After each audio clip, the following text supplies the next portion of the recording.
అస్సలం వాలేకుమ్ yours welcome to Farooq Anjum's kitchen. ముందుగా స్ట్రెడెడ్ చికెన్ని రెడీ చేసుకోవాలండి. ఇప్పుడు ఒక కడాయిలో కొంచెం బటర్ యాడ్ చేసుకొని చాప్ చేసుకున్న ఉల్లిపాయ ముక్కల్ని ఫ్రై చేసుకోవాలి ట్రాన్స్పరెంట్ కలర్ వచ్చేంత వరకు.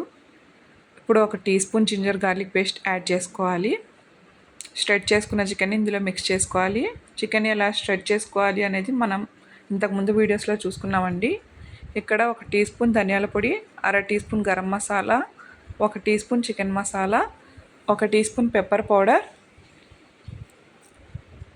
కొంచెం సాల్ట్ యాడ్ చేసుకోవాలండి. ఆల్రెడీ చికెన్ బాయిల్ చేసేటప్పుడు కూడా కొంచెం మనం యాడ్ చేసుకుంటాం కాబట్టి ఇక్కడ కొంచెం చూసి యాడ్ చేసుకోవాలి.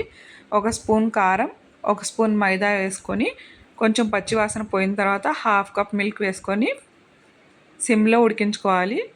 ఇప్పుడు కొంచెం తురిమిన చీజ్ కూడా వేసుకోవాలి. దాంతోపాటు మిక్స్డ్ హర్బ్స్ వేసుకొని లాస్ట్లో కొత్తిమీరతో గార్నిష్ చేసుకోవాలండి. అంతే, మన స్టఫింగ్ రెడీ అయిపోయింది. ఇప్పుడు ఒక అవెన్ ట్రే తీసుకొని దాని మీద బ్రెడ్ స్లైసెస్ పెట్టుకొని ఇట్లాగా చికెన్ స్ప్రెడ్ చేసుకోవాలండి స్టఫింగ్ని.